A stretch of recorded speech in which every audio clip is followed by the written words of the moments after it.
a take. This is not the bottom, it can't be. This is big. This is where it's going to come off, if it's going to come off. And then I see it. And then the realisation that this is probably the biggest pike ever caught on the fly, captured on camera.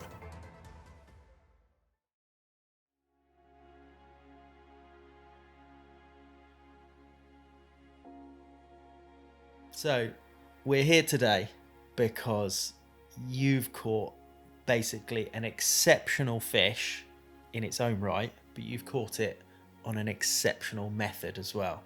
And we're here to tell the story today, hear it from the horse's mouth. But before we get there, we've got to go back because there's a lot of history to this. So I want you to take us back. Childhood, fascination with pike, your number one species. Where does it start? Well, I think it starts when I first started fishing. I was 6 and I was catching a few bits and bobs with my granddad. Didn't know what we were doing. He was a sea fisherman. And then he lived in Pakefield. And very quickly, whenever I went fishing with the old maggots, I got very bored very quickly. Any poor little fish that I had in my keep net would very quickly get put on a set of trebles and slung out into the river as well, because I was fascinated with these things with teeth. Yeah. And when the float would bob and shoot under, it would be like, oh, the adrenaline and the excitement was incredible. So it started at a very young age, and got into my teens, and I was making bits and bobs of tackles, my own snap tackles and floats and everything. And then I had a big thirst for knowledge, and of course the internet wasn't around then. Yeah. So I just... So what era are we in? This, I'm going to give away 80s? 80s, yeah, mid to late 80s. And then I started delving into books. So one of the first books I ever bought was this one, Fred Buller, Doomsday Book of Pike, which is an iconic book. And this book, for those that don't know, records many a big pike capture through the ages. This was awe-inspiring reading this book. Really? Yeah. So I'm picturing now, it's like Christmas time, you get this for Christmas or something, and you're hidden in the corner of a room, your family's wondering where you are, and you're just engrossed in these pictures and stories of these mythical beasts. I'm just flicking through to find the biggest one to start off with, and then working my way back and looking at some of the pictures and going, that's huge. So that's really where it first started with the fascination. I suppose in my late teens, sort of late 80s, I started going to some PAC talks, and I met one talk by Eddie Turner. I bought this book, Mega Pike. Amazing, the multiple captures of 30-pounders this guy had. Legend. And this is where it gets more technical. You start looking at rigs and live baits, dead baits, and you start trying things out in your own local water. And when you listen to Eddie talk, the tales and the stories and the people that he's met, it's brilliant. He's a very good storyteller. So it kind of, again, it adds to in your head, the imagination of what's going on. So when you read the book, they're up to no good sometimes, they're poaching a bit, and you just kind of go, oh, I can see that. So it's kind of building up a story in your head. And from the Mega Pike book, I bought this one by John Watson, which is called Pikas Progress. Yeah. Now this is my favourite pike book. This has got even more stories in it. I think I like the stories. It leads up to him catching a 36-pounder off the Norfolk Broads, which is that fish on? Yeah, that is an enormous fish. But what a beautiful fish from an unknown fish from waters that were hardly fished at the time. So I bought a boat. Well, I had several boats on the fen drains anyway, but I bought a boat on a trailer, and I started going to the Norfolk Broads. And bit of a trek for you. How far? No, it was an hour and a bit. Okay. Yeah. So I was fishing locally, trying to catch a fen 30. That was my priority. Going down to Norfolk Broads and broadening my horizons there. Met one or two different anglers there who again helped you on your journey. I think meeting more experienced anglers then get you further along the journey of where you want to go. But this is all live and deadbait fishing, so I'm very much engrossed in that. Did tinker with a bit of lure fishing, like late 80s, early 90s. But going back to when I was a child, you had the old Colorado spoon that used to spin around on its axis, and that was great for catching jack pike. And then the late 80s, trying to buy more up-to-date lures, which were basically just scaled down musky lures from America.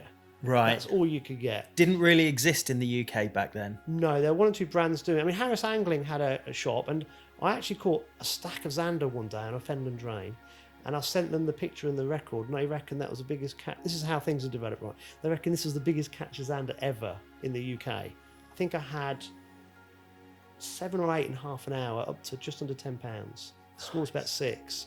But you see, nowadays that would have been, oh, that's good. But back then it was like, but being so secretive, Yeah. didn't tell anybody. But I just sent them a picture. I remember I was at uni doing my teacher training. So things were progressing nicely. I caught a fen 30, which was the thing I wanted to do, because that's being a fen boy, that's what you have to do as a So fen a pike. bit of a holy grail for you. That was, yeah. A lot of effort, though. Huge amount of effort. The numbers of waters that are fished that were never ever going to produce a 30, but you tried. You don't know until you've fished it for a... Yeah. You've got to trial and error, and no one will tell anybody anything, which is fair enough, so you have to keep trying. But eventually did that, and then I had a nice fish off the Broads as well, which was over 30. So my bait fishing education was taking shape nicely. Yeah. Then, obviously, my attention's turned to the trout waters, because pike fishing wasn't really allowed on them, but you'd hear of trouters catching big pike. Yeah. So I knew to get on the trout waters, I had to learn to fly fish.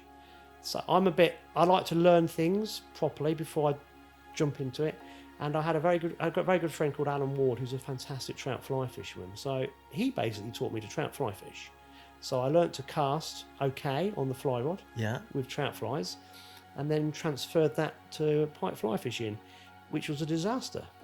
Because again, was the kit even available back in those days? No, for pike fishing. We were casting with weight 8 rods, which are like just reservoir trout rods, a weight 8 line, and we were tying. Well, Alan was tying. I didn't have to tie a fly then. I was tying these minkies, which are like a minky fur, which would hold a lot of water, so you couldn't aerialise the fly with these rods. We were thrashing the air, and they were plopping 10 foot away. It was awful. We tried back drifting with leg core and doing all sorts. We caught the odd fish, but Alan was a very good caster, so he actually found some saltwater 9 weight rods, so we could cast a bit further. Yeah. So, but it was awful. The gear was awful. The whole thing was awful. The fly lines used to stretch like pole elastic. When he did connect with one, it would come off. It was very frustrating. But you keep trying the odd trip, and that was kind of it into the late 90s, early 2000s. So.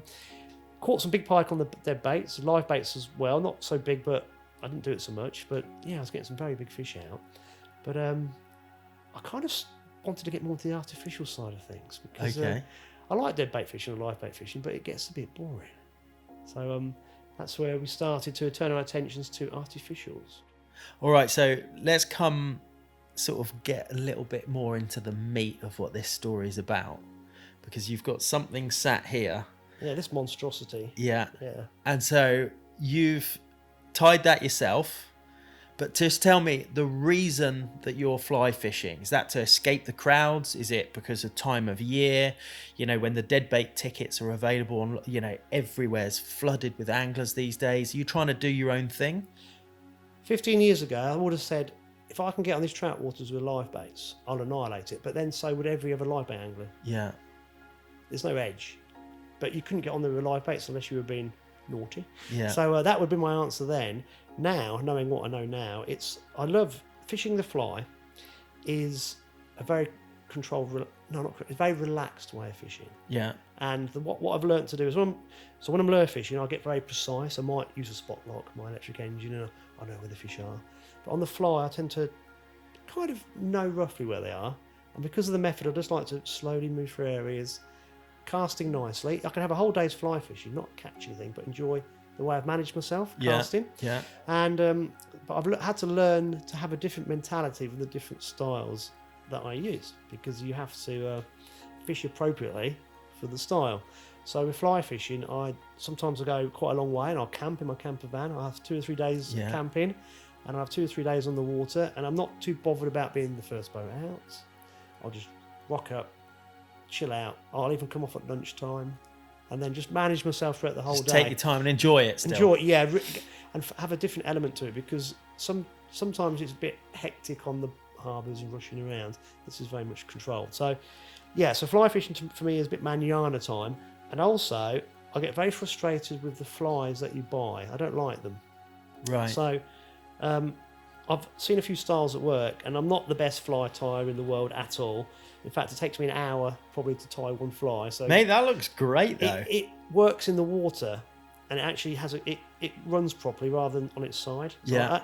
some of the ones I tie don't run properly, so I have to end up doing things to them in the boat.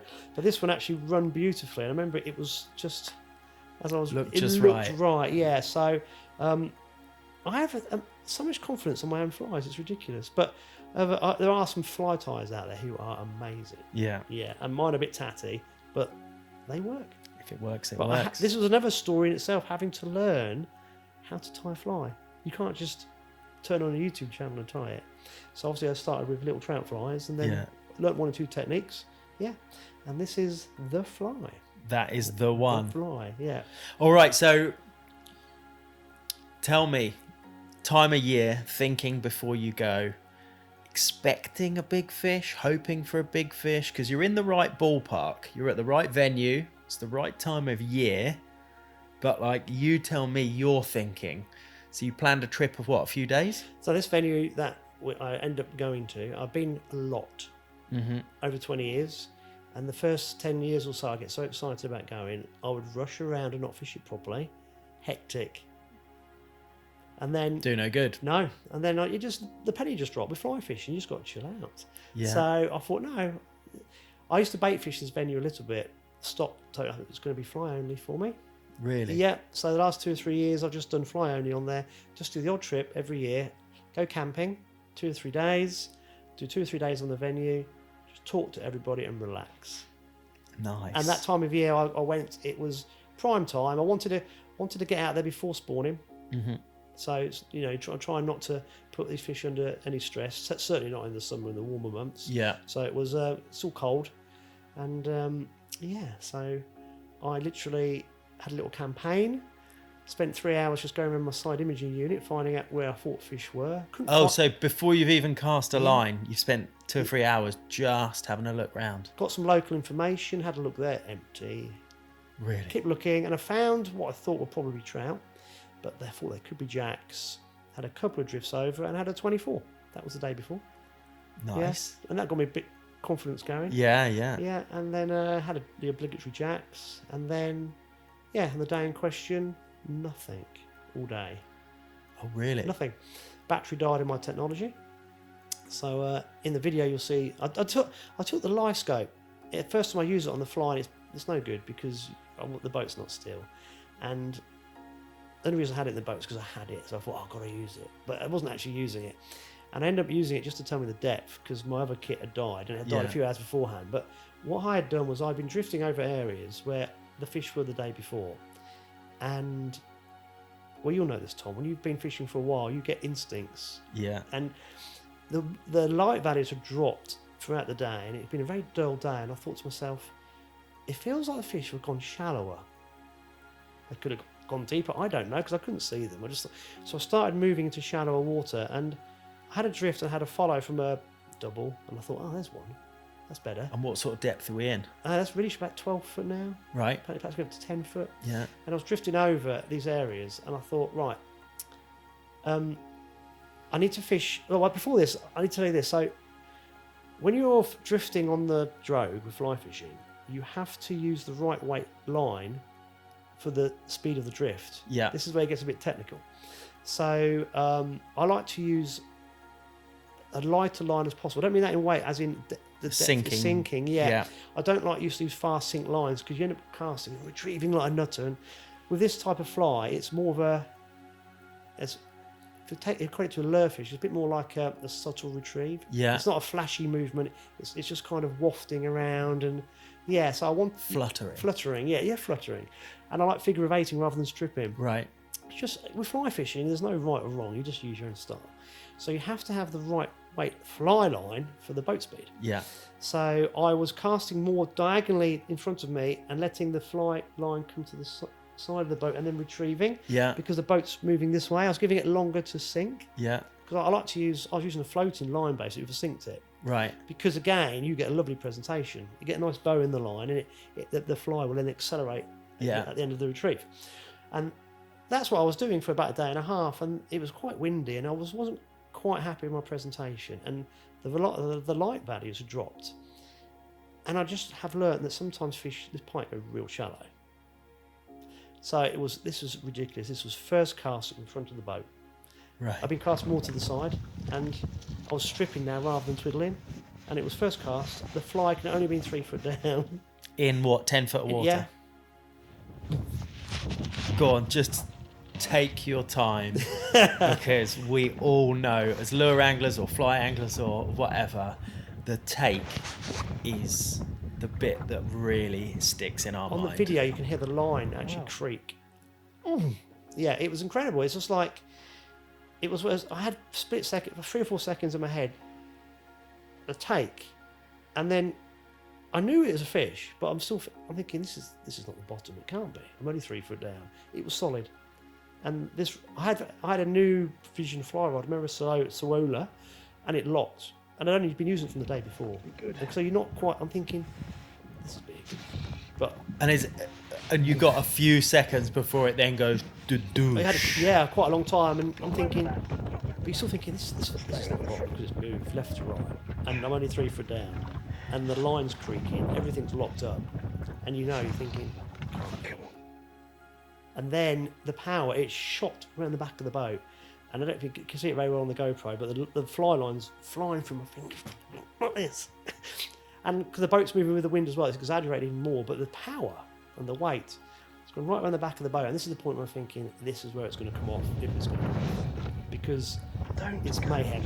But the wind, the boat, the fly lines flying from your fingers. You're on your own. Well, there's a heavy fish, and you kind of, because at this point on the fly rod, sometimes you get a good 20, it feels real heavy. Yeah. So you're still not certain. Then the fish actually behaves itself. It misses the drogue, comes back round the front, and sounding in front of the boat, and then I see it. And when you see it, that's when the adrenaline starts. And take into consideration, you've had 30s, you've had more than 130, you're experienced in this, you know what a big fish feels like, you know what a big fish looks like, and for the first time, you're thinking, holy cow. I knew on this water, if they're quite long, it's going to be big, and this was long. Right. Yeah, and I'm thinking, crap, this is big. And then I start talking to myself on the... don't come off, all these things. Yeah, we all know that one. And it wanted to go back around the back of the boat, and I held on. And in hindsight, if I'd known how big it was, I don't think I'd have held on so hard. Because really? Yeah, but it wasn't... the drogue is the nightmare. Yeah. You don't want the fish... You rather pull out of a fish than lose it in the drogue. So I just held on, and somehow it turned. And then it come up. And I'm thinking, right. And it wouldn't go in the net the first time. It powered off. And then I've seen how big it is, and that's, again, you just think, wow. Go on, tell me, so you see it for the first time, or you get a decent look at it, it comes up. Because the boat protects the water from the wind, so I saw it here, when it went down. Come on. And give me a number. I thought I knew it was a 30 then. You knew it was a 30? Yeah, I knew it was a 30 then, but I knew Thinking... No, 30. Oh, really? Yeah. Okay. I thought, that's a 30. Yeah. And then when it came up and it powered off, I'm thinking, that's a big 30. Because it was when a big fish powers off, the water it moves. You can hear it. Yeah. Woof. And then when I got in the net and I looked at it, it's only when the pike turns on its side you see its depth. And I still didn't realise how big it was. I couldn't see its depth. It's only when I had it in the sladle, and it's virtually the width of the boat. This is the biggest fish. Wow. Biggest pike. And it looked I've ever caught. magnificent. Like someone had just painted it as well. There wasn't a blemish on it. Really? No. Just absolutely beautiful fish. Absolutely incredible. In cold water, though, when they're well fed through the winter and stuff, they're in the peak condition. And I was worried about the hook set of a fly, and the hook was nailed in the roof of the mouth. It was never coming out. I had a big muskie once, and that was so soft. And I think the heavier the fish, they'd hook themselves. Yeah. The weight, that hook wasn't coming out. It's like, bang. And then the panic started. Well, this bit I do know about. So there we go. So the day before, I'm messing about, and I had a proper from Eddie Turner actually, a weighing sladle. And as I'm on video and putting the 24 about messing about, I've dropped the sladle in the water. And then I can't get the damn thing out, so that's at the bottom of the lake. So the next, I'm having to weigh the fish in my landing net, and I know it's 2 pound wet through because very light carp net that I taken. So I know exactly what it's doing. So I then thinking, how big is this? And before I left, I took my 60-pound Reuben Heatons out of my box and put my 40-pound Avons in. 40-pound Avons, bang, bottomed out. Straight away. No messing. Just round, clonk. Yeah, bang, bang. And I'm thinking, this is huge. So we know minimum we're 38 plus. I wound it back 2 pounds. Right. Bang. I'm thinking, so we're 40 pounds this plus is now. This is 40 plus. This is when I started the phone calls. Yeah. So what I'm doing, I've got the fish over the side of the net in the landing net, making sure, because it's a magnificent creature. Yeah. So in my head, I'm now just wanting to get it back. Yeah. This is, of all my fishing experience, I want to weigh these fish and know exactly how much they weigh. No, not this one. It's got to go back. Isn't that bizarre? Yeah. My whole mentality was, no, this is part of the lake's history. She's got to go back. So I'm now thinking I've got to put her back, but also I need to find out how much she weighs. So there's one or two guys on the water that I met the night before. I tried phoning one or two, couldn't get in touch with them.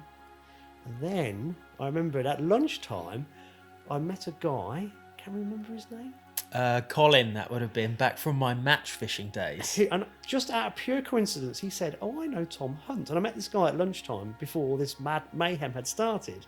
And I was going around the reservoir, pointing out where I'd seen some trout earlier on the side imaging. Yeah. And he had struggled to catch a trout from this water, and then he found me later on the day. Oh, I caught one. So that was quite nice. So I thought, right, I'll phone Tom. Get in touch with this guy who could perhaps help me. So I phoned you. Yeah, I remember it well. I remember that call vividly, actually, for a couple of reasons. The first reason was that I could hear in your voice. Now, I know how experienced you are with big pike. And when you said to me, I've caught a fish, it's so big, I can't even tell how big it is. And I could hear in the tone of your voice that I was just like, oh, wow, this has got to be big then. And there was a slight sense of panic. So, yeah, I put the phone, I was like, Colin, yeah, I know Colin. Managed to get hold of Colin straight away. He said, no, I left about half an hour ago. I then had a quick ring round for some other people because I know you were struggling with a bit of signal and stuff as well, trying to get someone there. But then luckily, you found... Well, I can't remember if you phoned me back or I phoned you, but I'll never forget this. We were talking again, and you were saying, "Oh, I phoned Colin, but he's halfway down the motorway, blah, blah, blah." And you go, "This is amazing, Andy. Even my wife's fascinated, and she hates fishing." Yeah. Because she was asking, "What's going on?" Like there was a panic. I said, "My mate Andy's caught a big one, and it's got to be a big one if it's Andy." And she was like, "Oh, what's going on? Have you worked out yet? Have you got any pictures?" Yeah. And she doesn't like fishing at all. And isn't that amazing how it stuck in my head? Yeah. Anyway, so so these phone calls, and I was trying to actually get some help because I wasn't worried about me handling the fish, but I just wanted a nice photo. Yeah. And I thought, there's no way I can hold the fish up. It's too big. It will damage the fish. Yeah. It needs to be laid down. Yeah. I can't do this. So I'm thinking, okay, I'm going to settle at £40, photograph her on the mat, Yeah. and that will do. Right. Which is not really what you want, but that wasn't my priority. She had to go back. Yeah. Then in the distance, I saw two anglers, and I thought, I need to get their attention. What's the best way? So I just stood up in the boat. I went, help! I couldn't think of what else to do, so I just screamed, help.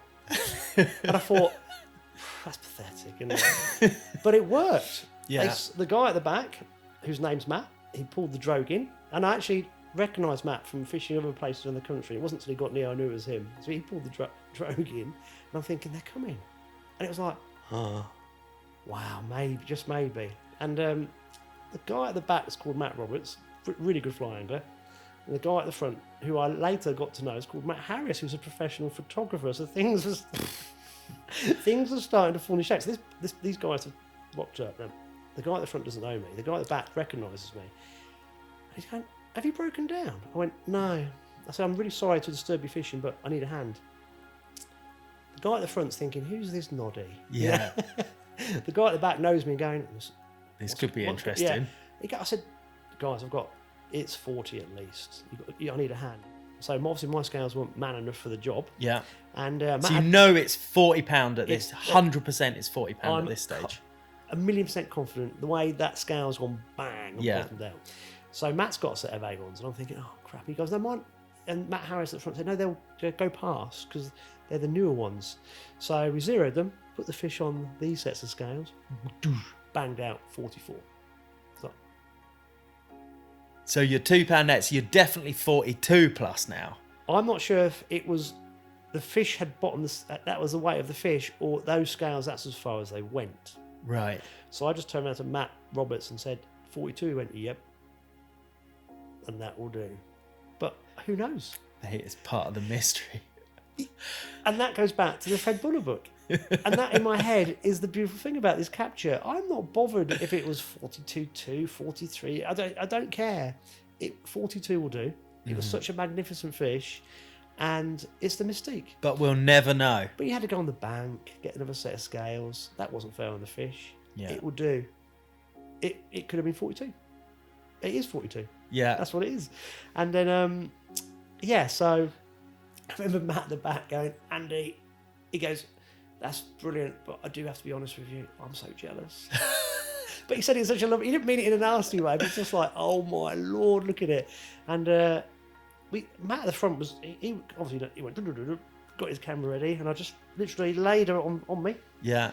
smiled, and he took 2 or 3 quick snaps, well, beautiful photographs. Yeah. And then we put her back. And then Matt Roberts got on the boat with me with my phone. About 42. And we just 42. video putting her back. Nice. The beauty, she went back so strongly. Fair estimate. Yeah. Absolutely. Straight down. Ah, it's nice cold water. You know how to look Yeah. after them. That's the There's second no best issue. Bit, second best bit about bite fishing is the release. The first Yeah. bit's the anticipation of what you've got on. Yeah. And this to me is what totally rounded this whole moment off. Obviously, I was so thankful for the guys helping and blah blah blah. We exchanged all the pleasantries, thank you, and well done, and blah blah blah, handshakes and back slaps and all sorts. And they just drifted off. And then Matt at the front said, "Stop, go back." So they came back, and so Matt Harris goes, "Andy, have you got a glass?" No, empty bottle of water. I said, "No, I've got this." He goes, "We need to celebrate," and he pulled out this bottle of whiskey, No. which there wasn't much left because he goes, "This is really this is the expensive stuff." So we all had a little toddy as well to. Oh, wow. Yeah, and that was the perfect ending because You get to share it with someone because Yeah. otherwise you're on your own in the middle of a lake with just your own memories, I guess. normally that's what I do. I'm catching these lovely fish. I'm on my own because of the way things are and this was just this is why I want to do this video. Yeah. Capture the nostalgic moment, but it was also the fact that the 3 of us out there could share this magical moment. It was absolutely brilliant. But also I was sharing it with you on the phone. Yeah. I was waiting for updates. I was waiting yeah. for you to call me back because I knew this fish was getting bigger. It was like 38, then it was 40, and then you managed to get another set of scales, Yeah. and we're up to 42. Yeah, But it was incredible. And that to me is modern day specimen hunting is so secretive and a little bit of jealousy and backstabbing. This was a beautiful moment with all the people involved. Yeah. And it was just a joy. I mean, I was a lucky angler to have caught such a magnificent fish. yeah, But the way those 2 guys helped me out was amazing. And the way you helped me out with this and also on the phone. wow, It absolutely. was, and it's the joy of angling. That is the special bit for me is looking back now. So from my point of view, I'm just on the end of a phone. It's even infected my wife because she's not interested in it. But the fascination or the magnificence of a huge fish, I got to enjoy it, and I'm miles away and on the end of a phone. You know, I'm sure Matt, who actually got to saw it, no one gets to see a fish that big, let alone catch it. You know, so it's probably an absolute pleasure for them to be part of your story and to even just see such a magnificent creature. I'm sure it is, because that was my mindset from about 10 years ago onwards, that I made it a mission, perhaps even longer. When I knew someone caught a big fish, I'd go over and say, look, I'll photograph it for you. Because I just like seeing them. And the pleasure in the angler's face. Yeah. Yeah, it is something to behold. But that was a special moment. And yeah, so whatever happens now in my angling career, that is just... talk about walking on water. And the confidence it gives you is unbelievable. I have to say, though, after I caught that fish, I lost my mojo for a bit as well. which is really weird, but I suppose understandable. Mate, that's the same as people that go to space. Have you ever heard that one? So astronauts that go to space, it's obviously the pinnacle of their career. When they come back, a lot of them tend to have they lose their mojo or get into the set of depression, because it kind of feels like you're never going to beat it. And the bit of that we love about fishing so much is the constant learn, the constant, center of the bullseye, the new challenge. But when you're thinking to yourself, you've built up a career from these books and being 6 years old, through all of the methods, through the 30s, through the natural waters, through new methods, up to a 40 on the fly. There's got to be a bit of you that thinks, maybe I'm never going to beat that. There's a lot of me. However, you never know. Wow, that's a good answer. And that is the beautiful thing about pike fishing, isn't it? Or fishing in general, you never know. Yeah. And I think I can get a bigger. Really? Oh, yeah. Is it okay? How have you reordered that in yourself then? Is there a new pushing of the boundary? Yeah, I need to catch 40 on a lure and 40 on a bait. Give us a chance. The rest of us, God, I'm still trying to get my first 30. I've been close, but mate, we're all on our own journey, and yours is obviously a fantastic one. You and Kev in WPC. Oh, first. Yeah. That would be that's a bigger challenge than a 40 on a lure. No, but so I really appreciate you giving your time up, because it's been lovely telling the tale. Yeah, no, it's great to be part of the story, and I hope everyone at home as well will really, because some of the GoPro footage you've got of being, in person, the hook set, the playing it, going in the net, it's mega. The high pitch panic as well. Yeah. Well, mate, from me and the rest of the angling community, well done for telling the story, and go and get a bigger one. Let's go and get some more.